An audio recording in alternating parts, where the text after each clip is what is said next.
You can all accept that. Okay, so hi everybody. Put this together just to do a little bit of a debriefing about the mission. And now I see, hey, Rachel did not do the mission with us. And for other people who might be watching this later who didn't do the race, let me do just a really quick overview using the tracker of the flow of the race. And for people who haven't done the mission, it's important to know, because this definitely impacts your strategy, that when you do the mission, you don't know what the entire course looks like at the start of the race. You get the race in segments. And so at the start of the race, you don't know how many segments there are going to be. You don't know how many points there are going to be. You don't know what order your disciplines are going to be in, any of that. What you know is you're going to get your race in segments, and you can visit the points within a given segment in any order. If you do not visit a point within a segment, you not only don't get credit for that point, but you get a point deducted, unless it's your very last segment of the race. So if you get to the fourth segment and you're running out of time and that's the last segment you're going to do, you get as many as you can within that segment and you don't get deducted points for ones that you miss. But so it really incentivizes you to clear each segment as you go. If you drop a point in a segment, you've got to know, or at least think, okay, that's going to be such a big time suck that I'm probably going to be able to make that up, not with just 1 point, but with 2 points. So that's what you know at the start of the race. And it's only after the fact that you get to see the whole big picture. And so here's what the big picture looked like for this race. We started and finished here at Starve Hollow Lake. And we started with a bike ride that came around this way along this road that ended up being a much longer bike ride than I expected. It took about an hour. I think somebody said it was about 10 miles or so. And we were having to follow the Dino van for the first bit because they had left the maps somewhere else. So we started the race with a photo of this paddling leg. We didn't actually have maps at this point. So we followed the van to about here, and then we had all taken photos on our phone and used that to get us to the put in, which was right here. And then from the put in, we had these 3 paddle points. So this was point number 1, 2, 3, 4, 5. We take out of our boats, and then we're on foot, down to these trekking points down here at Delaney Creek Park is the name of this area. So we've got 1, 2, 3, 4, 5, 6 trekking points to this point, and that's where our bikes are. And so then we're biking back up to Starve Hollow, and now we've got these red points are bike points. So you've got 1, 2, 3 there, and then another 1, 2, 3, 4, 5, 6 bike points there. So a total of 9 biking points around Starve Hollow. Super steep, pretty rideable in terms of the surface. It's like old forest roads and kind of gravelly dirt roads, that sort of thing. It was only the parts where it was super steep, climbing up onto the ridge, that you couldn't ride. So that was a bike push. And then that took you over to this next TA where you transitioned from bike to foot. And there were 1, 2, 3, 4 points there. By this point, for all but the really top teams, you're in the dark. And so you've got some kind of tricky navigation for some of these in the dark. And then you're back to your bikes. And then at that point, you're biking back to Starve Hollow. You're dropping your bikes here. And there was one more segment that we never even saw, but we heard about it. And so that was these 4 trekking points here that basically had you have to circumnavigate the lake. So those were the last 4 trekking points back to the finish. So that's the whole shebang, which means that really, for the first several hours of the race, there wasn't a whole lot in terms of strategy that you needed to do, because you were going to have to bike to the put in. You were going to have to paddle this. I think someone said it was about 10 miles on the Muscatatuck River. You were going to take out, you had to trek to get to your bikes. So there wasn't really any reason to leave any of these points out. So, you know, at this point, there's not a lot in terms of strategy. It's just a matter of how you're going to approach the different points. And so I'm going to pause there and see if any of the women who went to the race and were interested in hearing about this want to talk about how they approached these 1, 2, 3, 4, 5, 6 points, because there were a few different ways to go tackle these. And we'll look at how the top teams did it in a minute and how most everyone else did it and talk about why people made those different decisions. Kayla. I have a question about the paddle. How, like, we missed, I think it was 0.2 and had to go back because I couldn't figure out the distance since we didn't have the map in our hand. We were having a really hard time. How did you guys go about that? Yeah, so for me, for a river like this, where you've got really distinct bends and it's a big river, these bends aren't changing much over time since this map was made anyway. Little creeks, of course, can, but a river this size isn't going to have changed a whole lot since that topo map was made. We're really counting bends in the river, and I keep my wrist compass on my wrist. And so for this one, it wasn't so much counting every little tiny, you know, bend and curve. For me, there were two big things to watch for. We had a long southwest leg here, right? So we started out north, hairpin turn, long southwest leg, turn to the north. And then the next time we had a long southwest leg, that's when I knew to then watch for one more curve, one more northerly curve. So really what I'm doing is just every few minutes, just glancing at my compass, and I've got it right on my wrist. So I don't even have to stop. I can just be looking at it, you know, basically every time we turn a direction, go through a bend, I'm looking at my compass. And so, you know, I saw when we did this long southwest, and then I didn't see my compass show me southwest again, you know, for a while. And then it was showing me southwest for a long time. And so I knew that we were here. And I was watching the time, of course, so I had a general idea of about how fast we were paddling.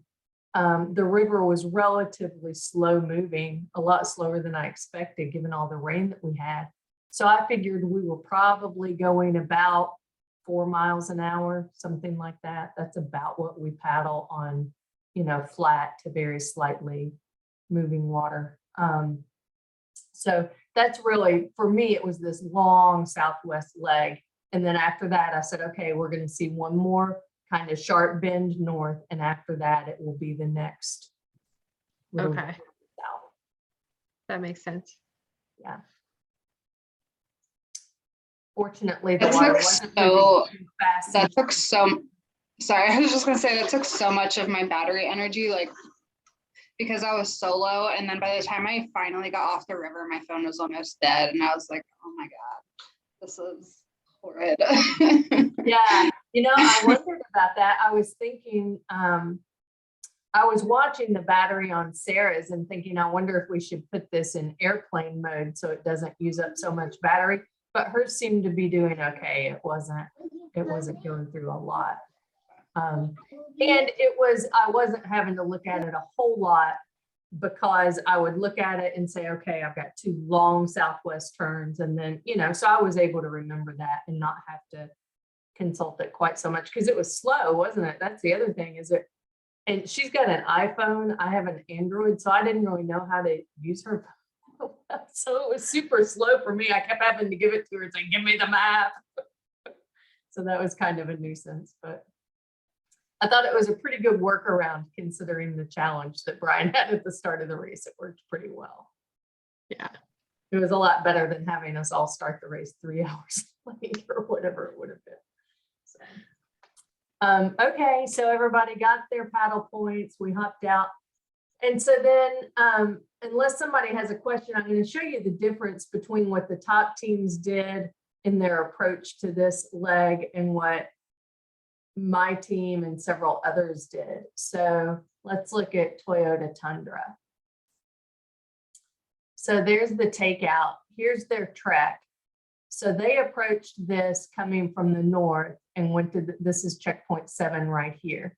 This was certainly an efficient route and more efficient than the way, like, I think pretty much everyone from like about here down took this other route, which was actually the route shown, you know, what he indicates as the recommended route on there.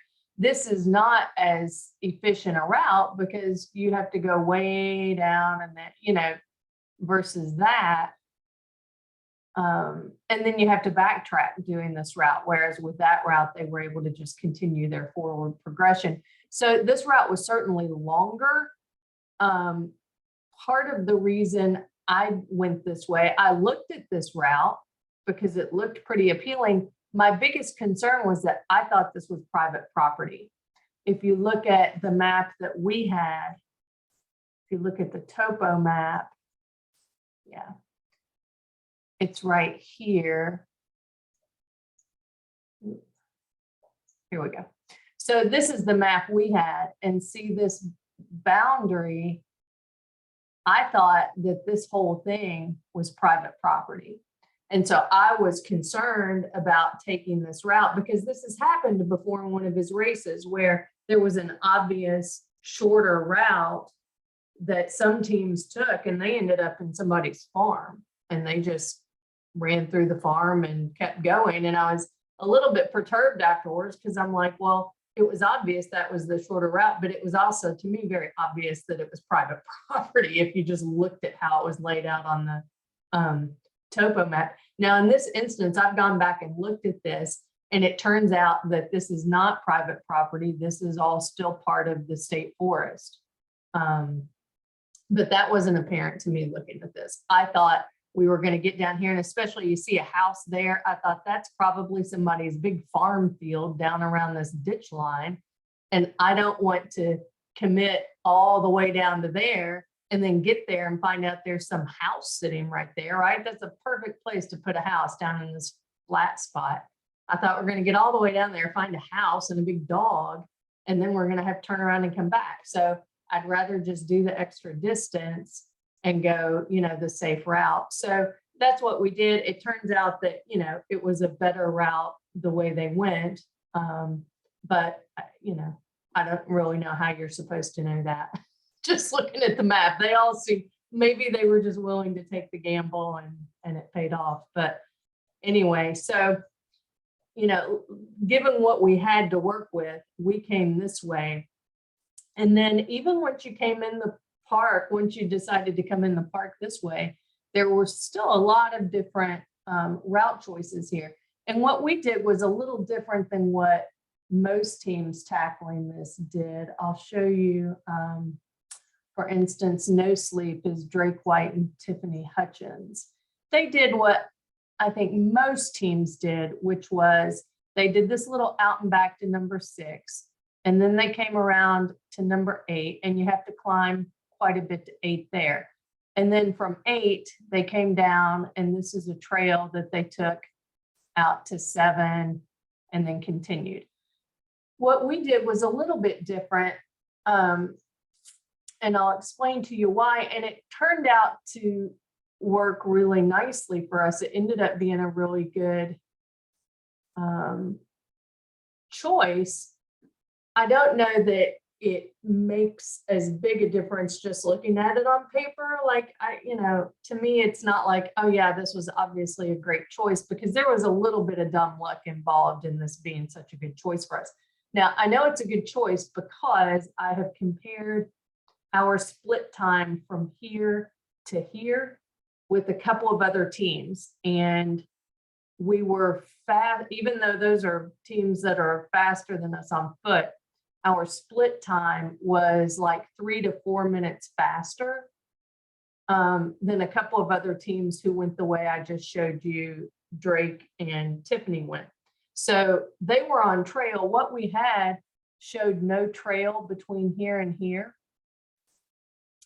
So if you look at the map we had, and let's put the trails on there. Okay, so what they did was this little out and back to 6, came to 8, and then they took this trail around to 7. What we did was we did 8 as an out and back, and then continued from 6 on like this. And so it looks a little bit counterintuitive first, because you think, well, you're backtracking all this distance from 8 back to here, right? Whereas they only backtracked this little bit from 6 to there. But the thing is, so we all went this distance, that was equal. At that point, the difference is they went this distance to 7, and we went this distance to 7. And we picked up 6 along the way. That's hardly anything, right, off of that route back to 7. So the question was, is this shorter to 7, or is this shorter to 7? And it turns out that this is about 4/10 of a mile longer. But then when you add this out and back, right? So we didn't have to do that out and back. We picked up 6 on the way. So if you add that out and back plus that, that ends up being about 1/10 of a mile longer. So it actually saved us about 1/10 of a mile in distance by doing that, as opposed to doing that, which is a very nominal amount. I mean, it's a tiny difference. And one of the so we left 8 with another team, a couple. We were at 8 with a couple. We were leaving 7 as they were coming into 7. So, you know, we knew that that ended up being a good choice for us, because here's the thing.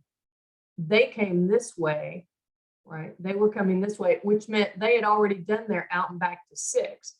In other words, they got to here before we did and got to 6 and back, and we saw them up at 8 and then again at 7. So we had made up the amount of time that it took them to get to 6 and back. So we had made up probably, 12 to 15 minutes or something with this route choice. So that ended up being really good for us. But here's the thing. It turns out that even though it's not shown on here, part of the reason we were so fast on that leg is because it turns out there's an old road bed that runs along this creek and straight up that spur. We had no idea it was there. It was totally dumb luck, but that was like practically a gravel road all the way up the spur. So we literally did 0 bushwhacking, so if that had not been so fortuitous, probably it would have been about equal, is my guess. Maybe we would have saved, I figure we probably saved 15 minutes on that other couple who was, speed wise a little faster than us. So maybe we would have saved 5 minutes. And so part of the reason I point that out is because I went back and forth several times on which of those to do, whether to do that as the out and back or that as the out and back. I kind of changed my mind a few times, but I did all that as I was walking this road. So I wasn't losing time sitting there thinking about it. If I had been sitting down at a TA or whatever, having to think about it, I would have said, let's go this way, and we would have done it. Don't let yourself spend more time trying to decide between 2 routes that look roughly equal than the amount of time you could potentially save. Spend enough time to make sure you understand how much elevation change you're saving, how much distance you're saving, give it enough time that you're got a good picture of what the 2 look like. But if you do that and you say, wow, I don't know, they both have merits, one looks good for this reason, one looks bad for this reason, they look roughly equal, whatever, if you give it a couple of minutes and they look roughly equal, then just pick one. Like toss a coin and pick it. Don't sit there and let yourself agonize over the decision and waste 10 minutes debating which way might be better when they're not 10 minutes of difference, right? So that's the point in saying that is, yeah, we made up a few minutes. In the grand scheme of things, maybe it was 5 minutes, some of it was dumb luck, and it would have been fine if we had gone the other way too. It wasn't going to make a big difference in the race. So that's what we ended up doing was, so we went 8, 6, 7, around to 9. So we approached 9 from the bottom. I know a lot of people had trouble with 9, and a lot of people approached it, I think, from the top because there was a trail up there. So here's 9 on our map. And so I know a lot of folks came up this trail and approached it, I'm assuming off of this bend in the trail, or maybe they came all the way up to here. I saw some guys coming down from the top up here. You can see this was like a wall. I mean, we left 9 coming up to go over to 11. So we left 9 going up this to get out to 11. And it was like a wall, an absolute wall. So you can see how much elevation difference there was right here, which is why we elected to go down the creek, up the reentrance into 9, because it saved us all of that elevation. And this was pretty certain in terms of the navigation. I think a lot of people chose to take the trail because it feels more certain and comfortable and familiar. But, if you look at this creek, once we got to the creek on the trail, we turned down the creek, you've got one, kind of small reentrant. And then this thing, I mean, that's huge. That's a huge, wide reentrant.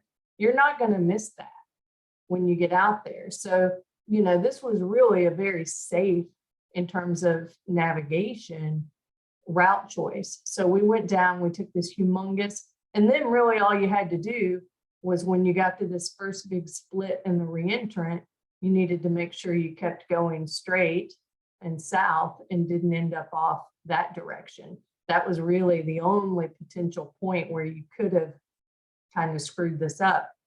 So when you got to that fork, you just stayed to the right, kept going south, south, south, south, south.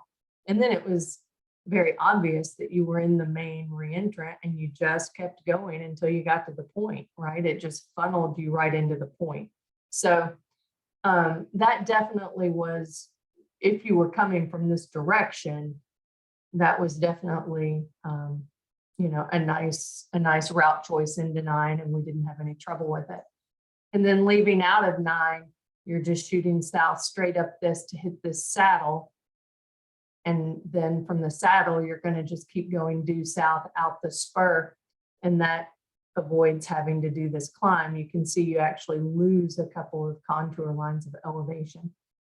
And then from 11, we just drop down to the bottom, and then you're on this trail to number 10. We had a little bit of trouble at 10. We lost, probably 7 or 8 minutes or something at 10. And I noticed a lot of teams did this. I felt a little bit better after seeing everyone's tracks, that we were not the only ones who did basically the exact same thing. So the problem with 10 was getting a good attack point. And so you can see what we did. So the only real attack point that you had, the map we had was not this detailed. This is obviously the CalTopo thing. The map we had was super fuzzy through here, and the trail that was drawn on went way up here and then kind of crossed down here. Like it wasn't at all clear where the trail would cross the creek. So you really couldn't use that as your attack point because it wasn't mapped that well. In fact, that's super accurate. When we left there, I was like, well, my gosh, the trail crosses the creek right here. Why didn't we use that as our attack point? And then I looked at my map and I was like, oh, because you can't tell looking at our map where the trail crosses the creek. If we had had this, it would have been easy. There's your attack point, bam. But we didn't. And so the only thing that I could see that we could really use as an attack point was the end of this spur right here. And so we came down to what felt to me like the end of the spur. Like we went forever down that stupid creek. I was like, are we at the end of this ridge yet? Good. Like this seemed to take forever. I was like, we've got to be at the end of the ridge. Are you sure we're not at the end of the ridge? And there just kept being more ridge. And so finally we get to right here apparently, and we can see the end of the ridge. I'm like, yeah, okay, yes, that's definitely the end. Because like right here, when we got to that point, we kind of thought we were getting to the end of the ridge because we felt like we'd been going a long time. And then we were like, ah, no, it keeps going. So when we got here, we were like, yeah, that's definitely the end of the ridge right there. Great. So we need to go basically north. Well, we thought we were more like here. And as you can see, we were back here. So we were sort of being optimistic. It was really just me being lazy, not wanting to go that next, 30 meters to be really at the very dead end of the ridge. So we ended up going across, as you can see, a little too early. And when we got to the other side, we were in this humongous reentrant. And I thought it was real thick through here. And so it was really hard to stay on your bearing going across. We got pushed around a lot. And when we got over there, we were in this huge reentrant. It looked humongous to me. And I thought, oh, we've gotten pushed west. So I thought we were in this reentrant because it looked so wide open and big. And so for that reason, I said, well, we just need to go one over. And in fact, we were in this reentrant. And so when we started to go one over, it takes us back here every time. So when we started to go one over, we just kept going and going on this hillside. And that's when it became clear, okay, right. So we start going one over and we're not, if we had been over here, we should have hit our point by now, right? This is a small pointy spur. We start going across this big broad thing. And so we just keep going and going and going side hilling. And I'm like, well, we're obviously not on our spur because this thing keeps going and our spur is a little pointy spur. So that's when we turned around. That's when I realized, okay, well, if we weren't in that big reentrant, the only other big reentrant we could have been in was this one.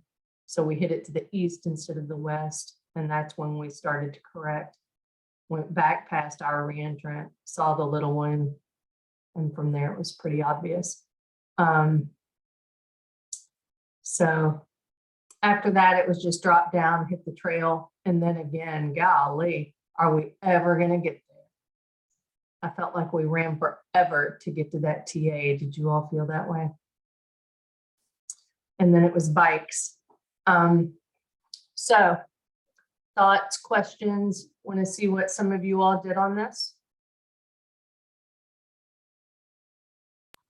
We definitely, I was with Lindsay and Jenny at this point, and we definitely got frustrated trying to get 9 and 11. We took a pretty long time trying to find those. And I remember thinking like, oh, I could just go through the creek and like go up through that reentrant and then like whistle to them or something. But I don't know, like we were kind of up at the top of the ridge too. And we were like, well, if we just find one, then it should be really easy to find the other one, but we never found either one. And I feel like we were pretty close to 11, but I don't know. I remember you saying too, that one was like a lot farther off than you thought. And I mean, clearly I wasn't really going in the exact right direction, but I think we got kind of confused as to where exactly we were on the ridge, and you can kind of tell that too. But I know I get like so annoyed going back. I'm like, oh, if I just would have gone through that reentrant and gone out, we would have gotten it. Yeah. So the trail came up. Yeah. The trail came up and pretty much followed the ridge through there, right? Oop. Oh, that's super annoying.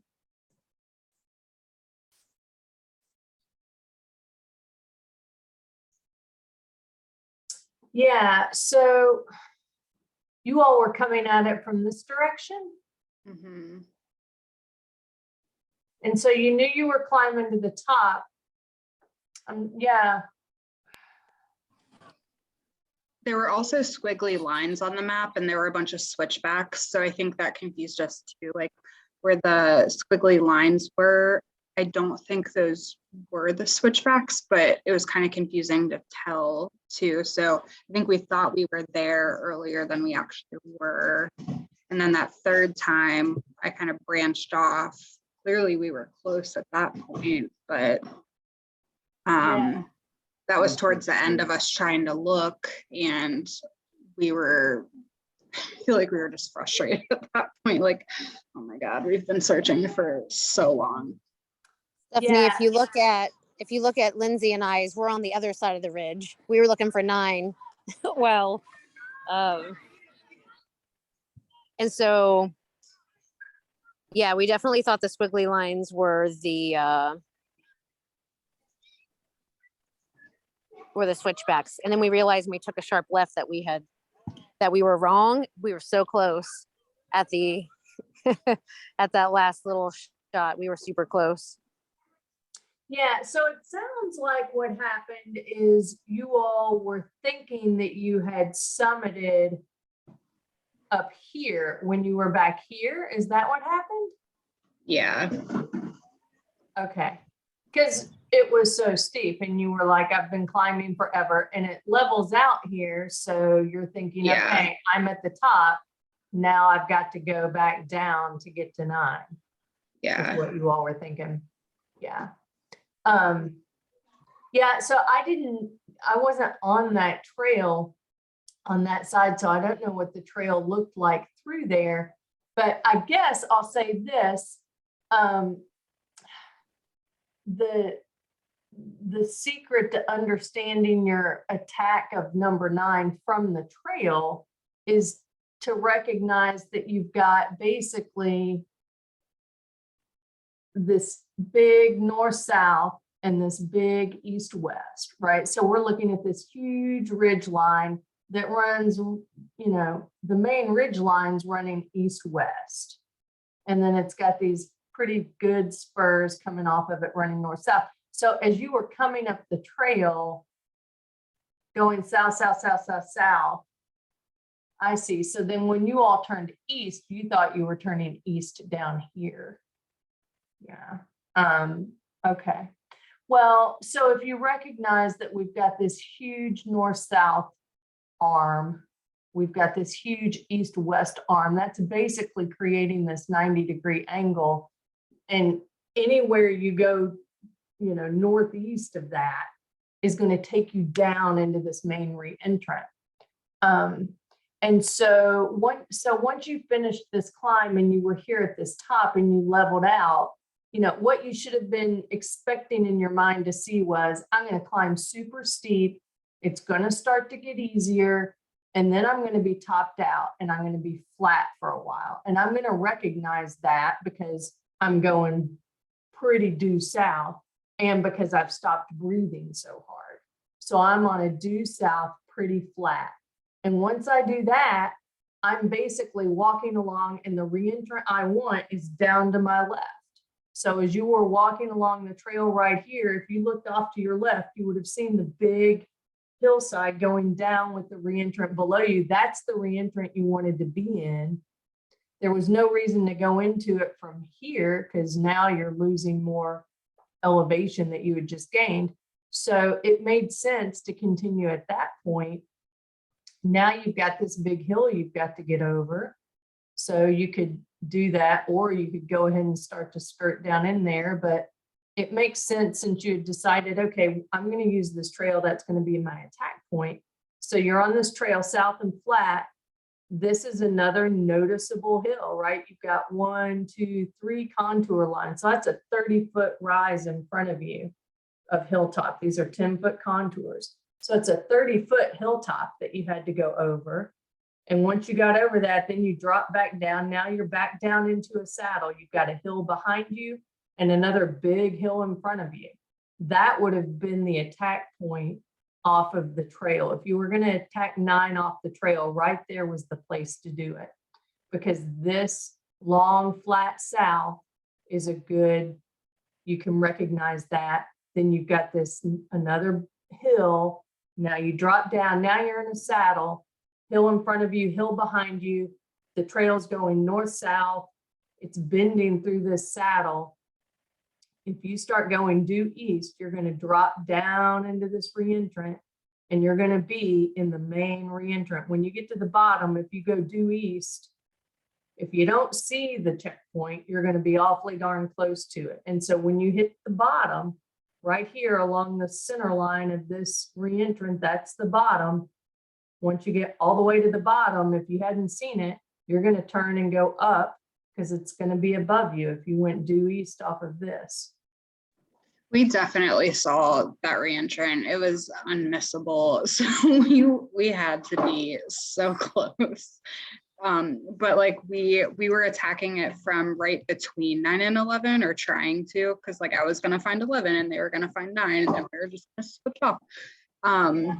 But we had to have been right there. Yeah.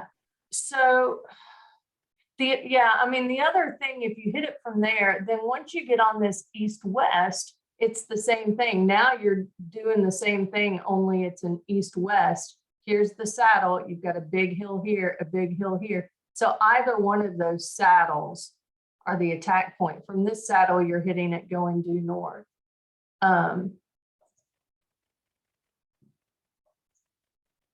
This is pivots.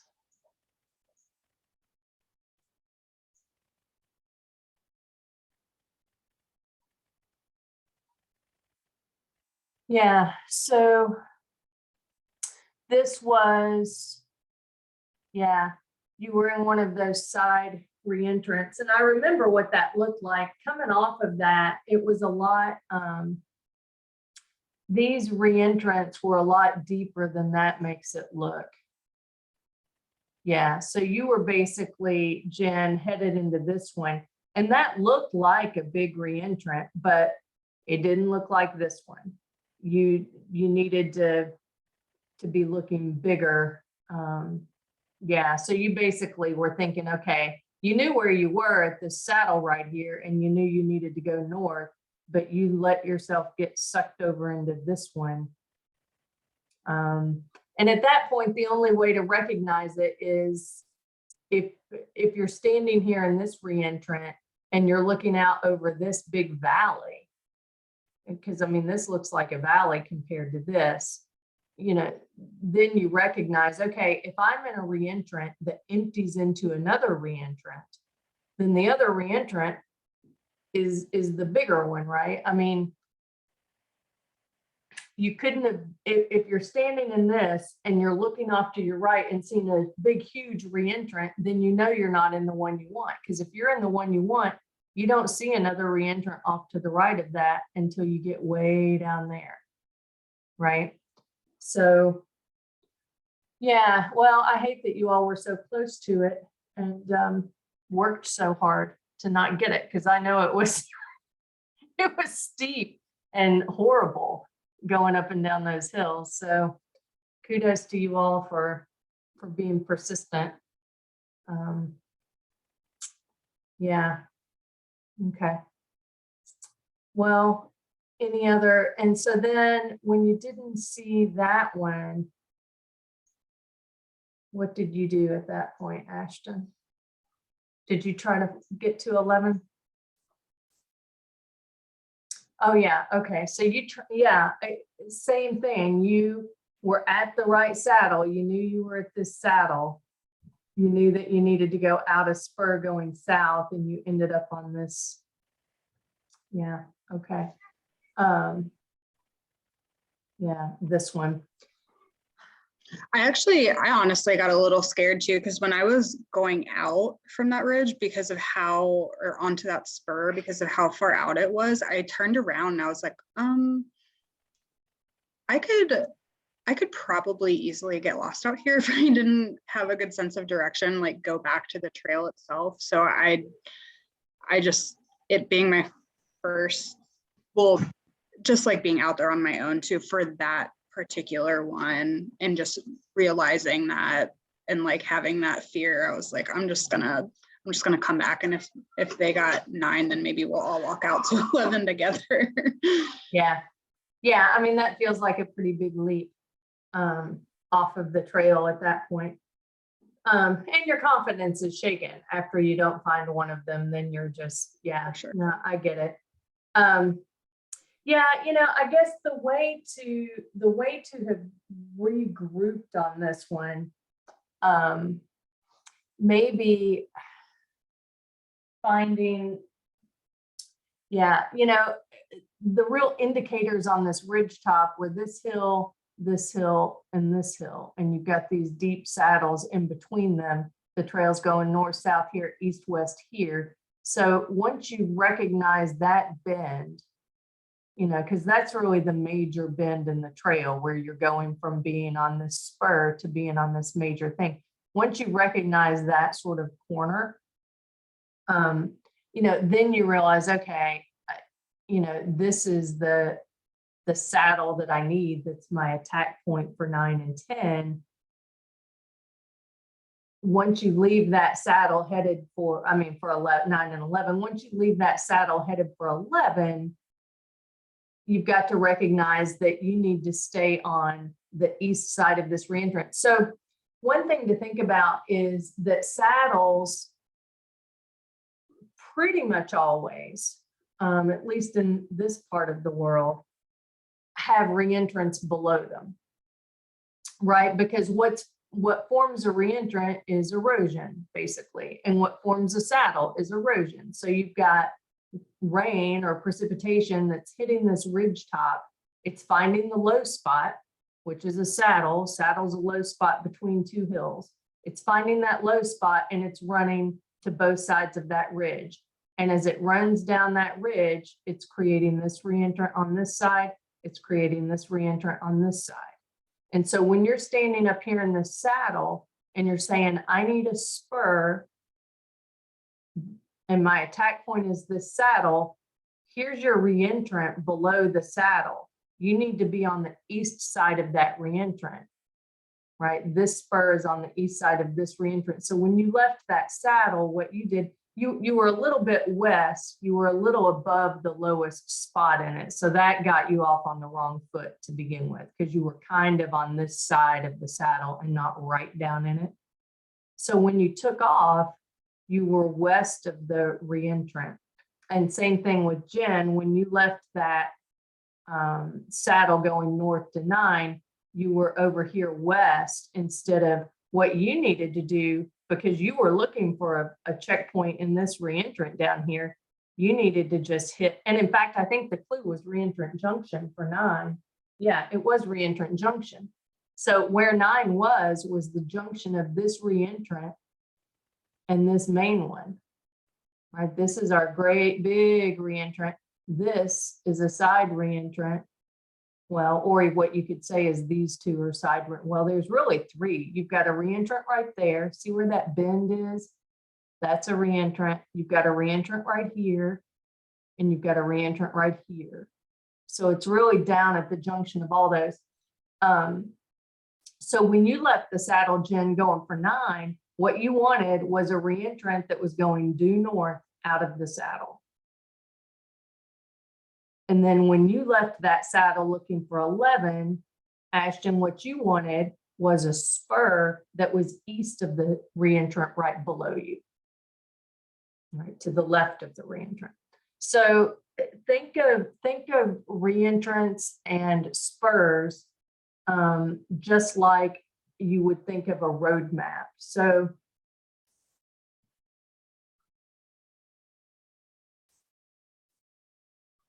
why is it not? Oh. Right, your trail is making your road along the top. And then imagine there's no trail there, right? We could get rid of that trail again. Even if there were no trail there, we could draw our own sort of imaginary line to create a road map. And our road map is the landforms instead of that trail. And so instead of thinking about using that trail, you're thinking about your different landforms. So you've got a reentrant here, a reentrant here, your saddle here. This is the center line of your spur. So the other way you could have attacked 11, because this was a little bit, this spur at this point gets kind of broader and a little harder to stay on. Like going out a really narrow spur like this is easy because it's pointy and you can see both sides of it. Going out this, it was really broad and kind of ambiguous. In fact, I'll show you ours. You'll find that we ended up going a little high as we started out that spur. And it's because it was, well, it was thorny, but it was also really broad. So see how we set off from the saddle, we ended up going kind of high as we went out there. And it's because that spur, as we started taking off out, it was really broad and kind of ambiguous. But, well, I think too, what happened, it was real thick right here. And so I said to Sarah, you know, there could well be a trail going down the middle of this. There very often are trails down the middle of spurs, and we found that especially in this place. And so we decided to go ahead and climb a little higher, thinking maybe it would be clearer. So that's part of the reason that we go high right there. But so what you could have done when you weren't finding it off the saddle, the other thing you could have done was climb to the top of this hilltop and then southwest, because see, it's a lot pointier here. It's a lot better defined. So it's a little easier to see the spur from the hilltop than it's going to be from the side. Down here, you're at the side of it looking out, and it's just harder to get a perspective on it. And so sometimes taking that high ground like that can help you get a better perspective. From up here, you'd be able to see your saddle, this flat spot, and now your spur southwest. So those are the thoughts I've got about that. I wonder, Rachel or anybody else have any other thoughts on better ways to approach that, or how to regroup once you've gotten out there and realize you're not finding it where you thought?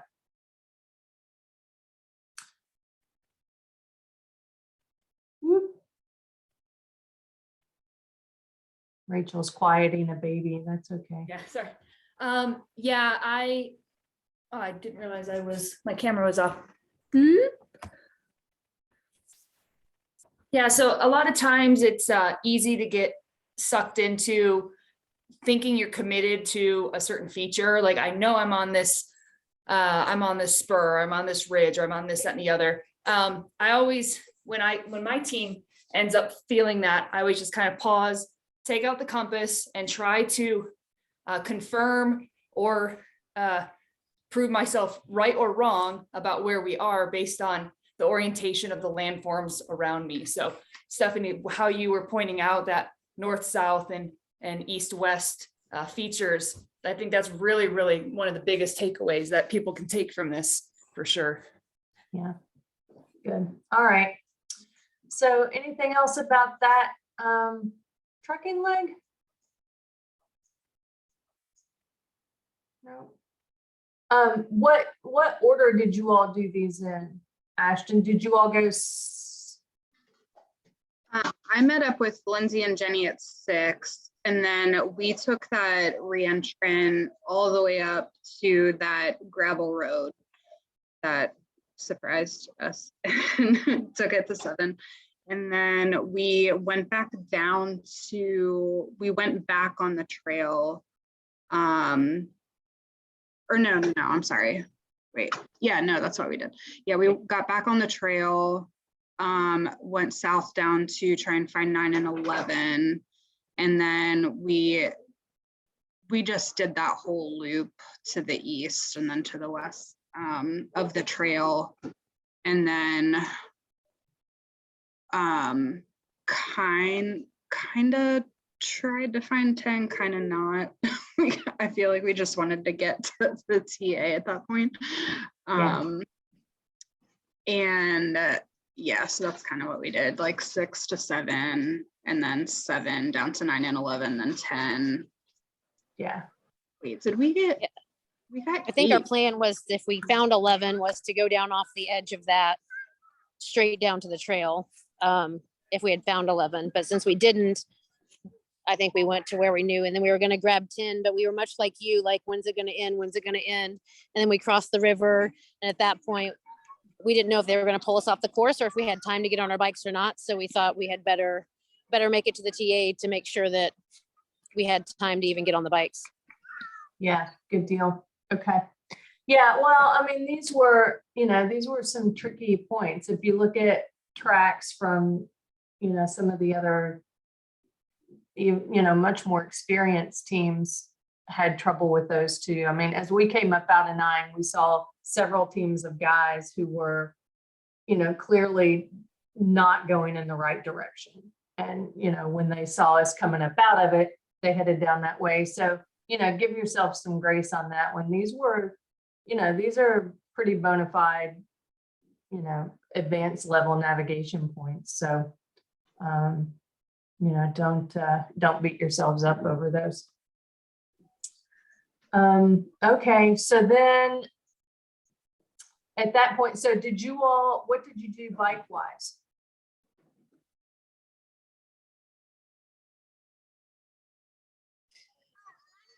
So we jumped on our bikes. We went ahead and plotted the bike course real quickly. That didn't take us very long, and decided to head on back, and we would grab 13 along the way. And then we were just going to see how we felt at that point. A run in with 5 very, very angry dogs shook us a bit. We ended up getting 13, and then we threw the towel in. We didn't have time to get up to any of the other ones. There wouldn't have been time to make it to any of the higher ones. So we didn't even try at that point to head up to the other ones. Yeah. Okay. Can we talk about the hill on number 13? I was gonna say, I mean, my Dang. God, you all did that hill to 13. I kind of feel like it's a shame. You deserved to be able to get 14 and 15 because they were, although, you say ridge top, right? But let me tell you, this was the hilliest darn ridge top. That bike from 13 on around to 14 and 15, it was not what you think of as like ridge top flat. It was just constant up and down. There was a lot more up and down after 13 on this ridge top. Once you got to this ridge top over here, it was much flatter, but this ridge top, there was still a lot of climbing. So you all were smart. If you were thinking you might be rushed for time, this did not go fast. The downhill was screaming. In fact, I screamed when I laid my bike down sideways to keep from having a wreck. But all right. So Ashton, did you get to any of the other bike points? No, it got like pitch black by the time I was making it back to, sorry, let's make it in the background. By the time I was making it back to the finish. So I was honestly kind of freaked out by like being alone in the dark. So I was not about to go and get more points by myself. I think if I was with somebody, I would have been fine, totally. But yeah, I just didn't want to push it. Yeah, no, I get it. It feels super remote out there, doesn't it? Mm-hmm. Especially when there are angry dogs coming after you if you're by yourself. That's tough. What about you guys, Kaylin? We got so lost in the trekking section that we made it back to our bikes. We were the last ones. It was pitch black, and we might have been able to pick up a bike point, but then we would have been moving on to that next section. So we biked straight back so that we wouldn't lose the penalty points for what we did get. Yeah, good deal. So do you have an idea of what you all gone back then and looked at your tracker and figured out where you guys went wrong?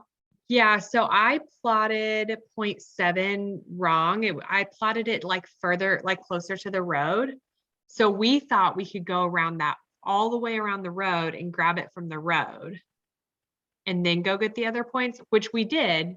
We got to 7, but then we didn't find the right, like we thought. We kept going, trying to find the trail, and I don't think we ever hit the right trail. We hit like a road, And we kept following that. We thought we were in the right spot to find 9 and 10, but we were like totally off.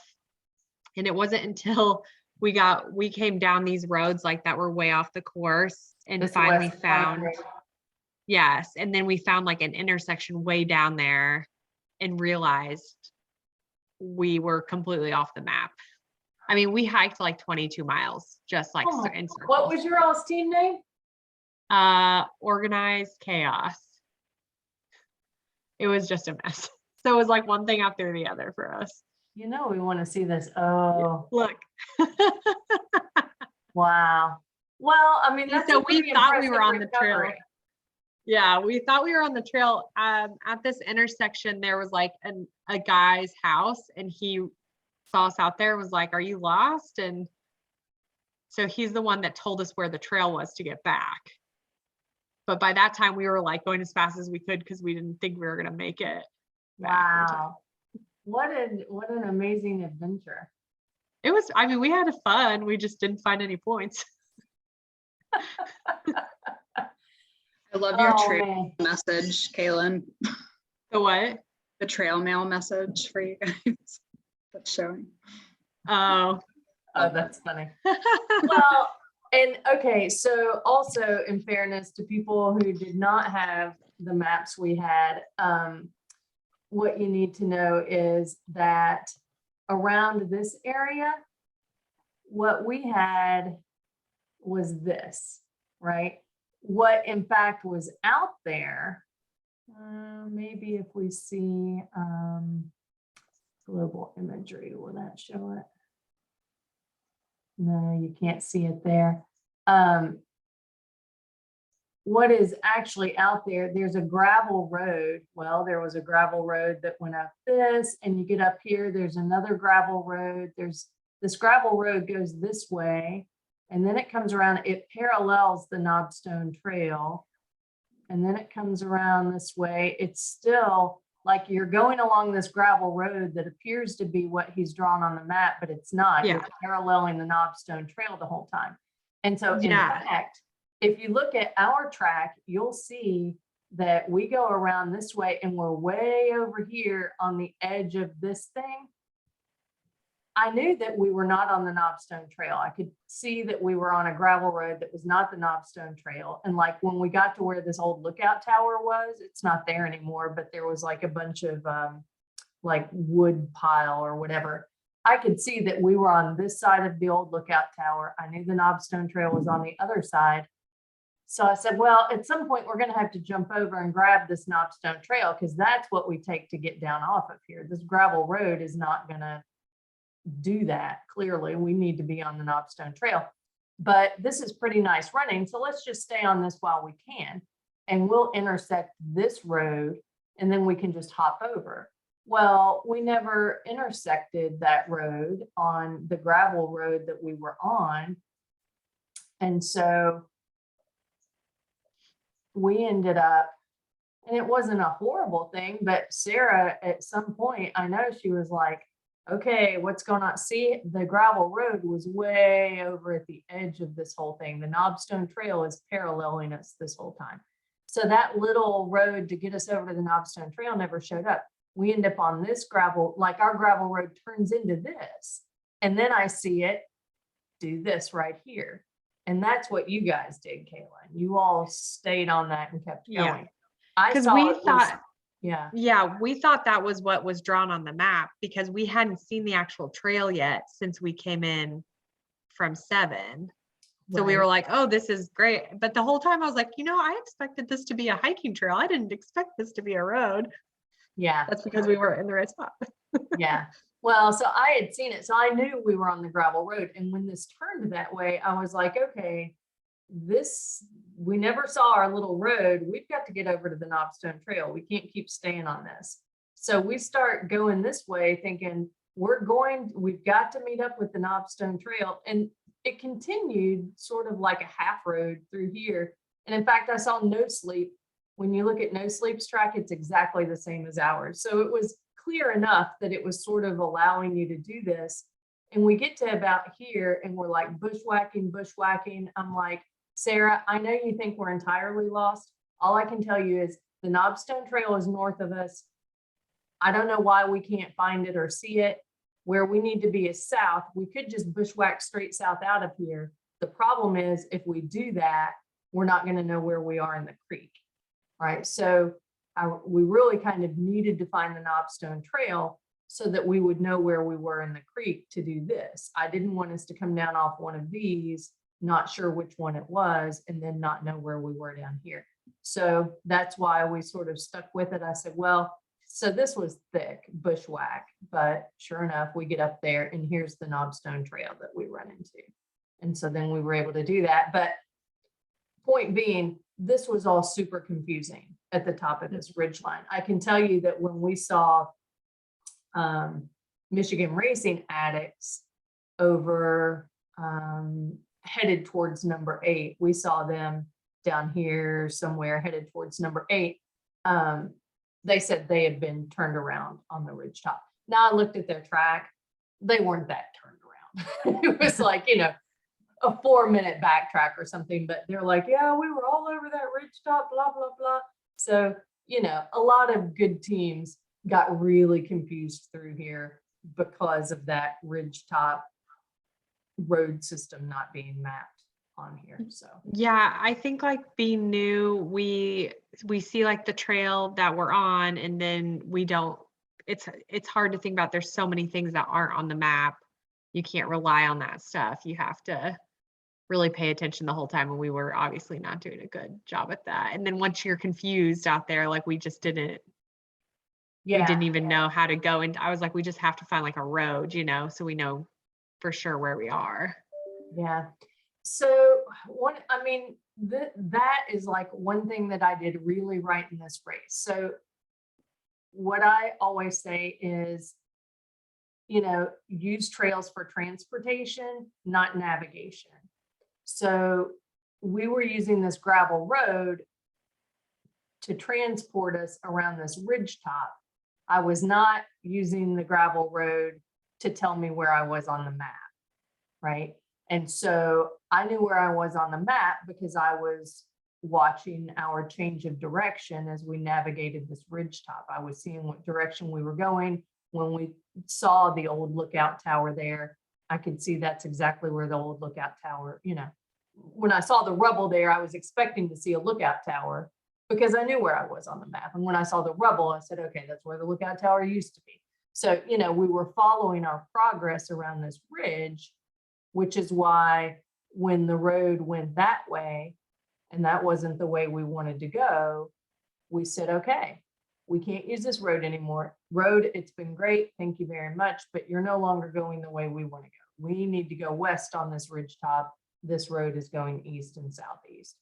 And so think about roads and trails as ways to quickly get you where you're navigating to, but you're navigating by using this great big huge ridge, which doesn't change, unlike these roads and all this other stuff, which clearly have changed. That would have been really confusing, Kaylin, to like find that gravel road first. Like we were on the trail and then we happened to find the gravel road by accident when we were trying to look for like one of those 2 clearings that there were right there. And we ended up taking the gravel road from there. But I think if we found the gravel road first, it probably would have just been like a second guess of like, oh, oops, it's a trail. Probably would have. Yeah. Well, we also need to like, I double checked the points, but this is my first time plotting points. I definitely should have checked the points and compared them to the clues and made sure everything made sense. Cause you know, that messed us up from the beginning. Where did you have 7 plotted? I mean, it's incredible that you found 7. So it was like just further down. I had it plotted further down that ridge. And what we did was we came up that road and we started bushwhacking up that ridge and we found a grassy trail. And then we couldn't find it where I had it plotted. So we sat down and replotted it and realized if we just came up that trail, we'd probably run into it. And we did. Okay, so you replotted and that's how I see. Yeah, yeah. All right. Yeah. Wow. Well, I mean, that's an interesting, you know, it was definitely out of your way to go that way, but it's not a ridiculous route to 7. I mean, other teams did that and they were bushwhacking up that. So Well, we thought we thought it was so closer to the road and that we'd have better luck finding it from there versus like trying to come down a huge ridge. yeah. We just, but if we would have plotted it correctly, we would have done what everyone else did, was try to get it from the top. Yeah, no, I mean, it made sense if you had it plotted further out here that you would come up it and use this creek and yeah. Yeah, and the penalty points swayed our decision too, because we were like, I originally wanted to just go get, start on 6 and go around, and if we couldn't find 7, just skip it.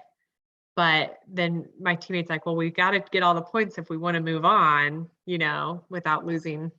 So that influenced our decision too, because up until now, I've always done races where like we can skip points and Yeah. get to the other legs. So that was a different experience. Yeah, I mean, that's a good point too, is that it's definitely for his race a question of, do we think we're going to be able, how long do we think it's going to take us to go get that? And 7 might not have been a bad point to drop entirely, even with the penalty. It was enough of an outlier that it might have made sense to do that, to drop that one. What Sarah and I ended up dropping, so after we left there, we came and did 13, 14, 15, came around and did 16, and then 17 over here is the one that we ended up dropping. And it's because I really, at that point, couldn't bear the thought of having to, bike all of this and drop back down and then come back up that hill. Or you could there were different ways you could come at it, but no matter what you did, you were going to have to lose all that elevation and gain it all back. And I just said, Sarah, I really don't see me finishing this race on my bike if we have to go get 17. And so we didn't, because the beauty of that is then if you drop 17, this bike leg ends up, you make your big climb to 16, and then, yeah, like this isn't exactly what our map showed, is it? You come up to 16 and then you end up going over here. But that's there's a trail there. You're not bushwhacking. Anyway, so we went to 18 at the lookout tower and then came out and did, well, I think we did, no, that's 18. What's that one? 21. We came out and did 18.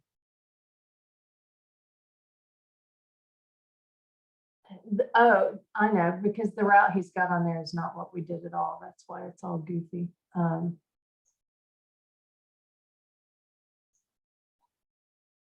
That's why nothing's making sense to me.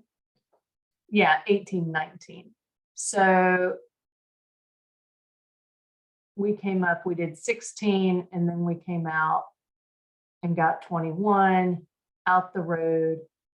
We went and got 18, then 19, and then we backtracked past 18 and got 20.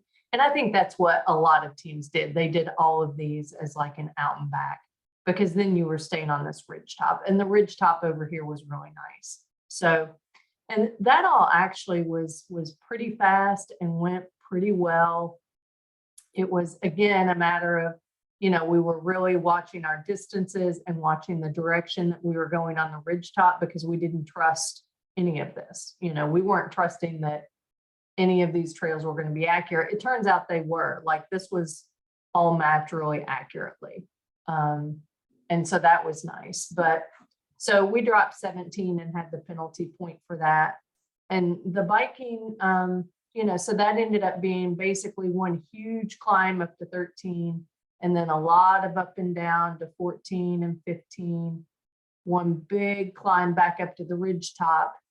And then at that point, you're on the ridge top, and I knew I wasn't going to have to climb on the bike anymore. And that was like a big, that's the other reason, like dropping 17 was of outsized importance. Like, even though we lost a point for that, the mental boost it gave me, knowing that once I got to the top of the ridge right here, and I mean, we still had a lot of hours in the race at that point, but I could tell myself, I'm not going to have to climb up to this ridge anymore. Like, that's all of the big climbing I have to do. And that gave me such a mental boost and energy boost to be able to do this. And then we went over to 22. And at 22, we plotted these 1, 2, 3, 4 points. And we had about 2 hours left, I think, something like that. And we had said we needed to give ourselves 40 minutes to get back. It was about a 5-mile bike ride, I think, back. And so we said, let's give ourselves 40 minutes just to be on the safe side.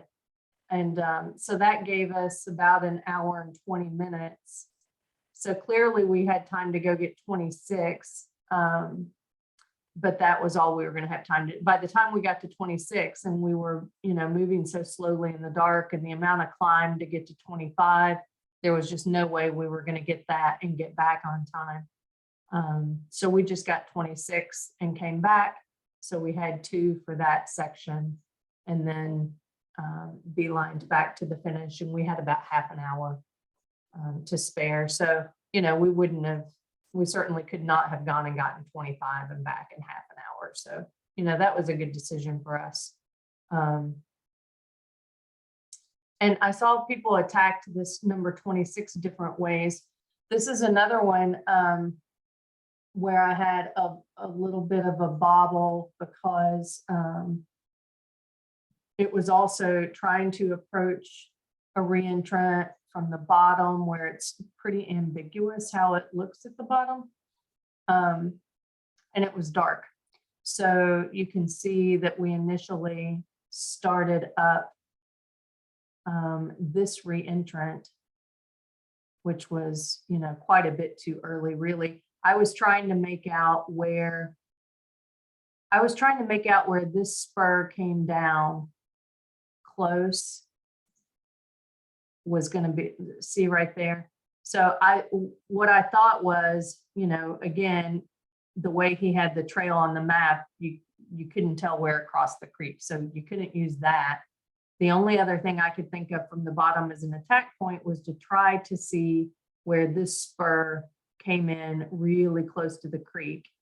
And so when this one did that, and I was going by distance, we were pace counting. But I just thought when we got to this, I thought that we were there already. I kind of felt like it was a little early, and I should have trusted that gut, especially when it's dark, you've not gone as far as you think you have. So anyway, we started up that one, and it became clear we weren't in the right thing, like it wasn't big enough. And so then we had multiple ones to get over to get to there. So we didn't lose a ton of time. And Sarah she's always very generous when I make mistakes like that. And she was like, well, there was no good attack point, blah, blah, blah. And I was like, well, in fairness, there was a good attack point for this. I was just too lazy to go up there. Right. I mean, if you want to be really certain about number 26, you take the trail all the way up here to this hilltop. And then, because at that point you're going southeast, you're hitting your reentrant here, right, dumps you right into the big one. So if you want to be really sure about navigating to 26, you got to make the climb up to the hilltop, and that's the way to do it. I did not, at this point in the race, want to do that. And I was confident that I would get close enough to it that we wouldn't waste a ton of time, which is what we did. So it was worth it to me to sort of, go in a little early and have to go over a couple, as opposed to going all the way up there and all the way back down. So that's what we did. And made it back out. Stephanie, did you worry about declination at all? Is that something that you felt the need to factor in? No, I was not taking precise bearings at any point on this course. And if I had been, the declination here is probably not 4 degrees or something. It's very small. So over, unless you're talking about over a very long distance, which you're not doing here, any bearing you're taking in this area is going to be over a tiny distance, and the declination is not going to make a whole lot of difference. But, in an area like this that's so steep and rich with features, reentrance and saddles and things like that, it's rare that I would be taking a bearing to anything. I'm really just using my compass to tell me generally, am I facing west? Am I facing south? That's what I'm using a compass for in this type of terrain.